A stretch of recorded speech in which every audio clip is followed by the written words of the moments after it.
Ngayon ay tatalakayin natin kung paano ang wika ay nakaliligang ng malikhaing pag-iisip, lalo na sa panahon ng social media. Ano sa tingin niyo? Ma'am, parang mas nakakaaliw ang social media. Dami kong natutunan about K-pop. Oo nga, ma'am. Sa TikTok, nakakapag-express ako ng sarili ko through dance at lip sync. Ako naman, sa streaming, nakakapag-interact din ako sa ibang gamers. Nakakalikha rin ako ng content. Ayan, pero paano ang wika natin? Hindi ba ito nakakatulong sa pagiging malikhain? Bilang isang vlogger, ginagamit ko ang wika upang makapagbahagi ng ideya at kwento. Nakakatulong ito upang mas maintindihan ako ng mga readers. Ma'am, bilang isang writer, ginagamit ko ang wika upang makalikha ng tula at kwento. Dito ko na ilalabas ang aking damdamin at imahinasyon.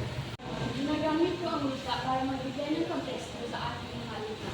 Nakatulong ito para mas ma-appreciate ng iba ang aking art. Bilang isang musikero, ma'am, ang wika ang nagbibigay buhay ng aking mga kanta. Dito ko ipinapahayag ang aking saloobin at damdamin. Ma'am, bilang aktivista, ginagamit ko ang wika para ipaglaban ang aking mga paniniwala. Sa pamamagitan ng debate, nakakapagbigay ako ng inspirasyon sa iba. Ano ba naman ang inyong mga karanasan? Ibig sabihin, kahit na nahuhumalik kayo sa social media, hindi nyo nakakalimutan ang wika. Sa katunayan, ginagamit ninyo ito para maging mas malikhain.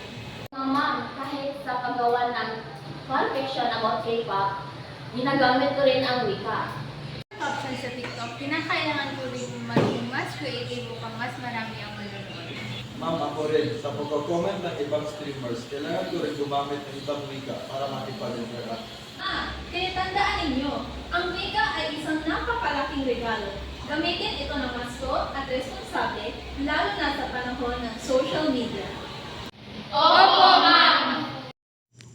Ang roleplay na ito ay nagpapakita ng kahit na ang mga kabataan ay nahuhumaling sa social media, hindi nangangahulugan na hindi na nila ginagamit ang wika para sa malikhaing pag-iisip. Sa katunayan, ginagamit pa nga nila ang wika sa iba't ibang paraan para mag-express ng kanilang sarili at makipag-ugnayan sa iba.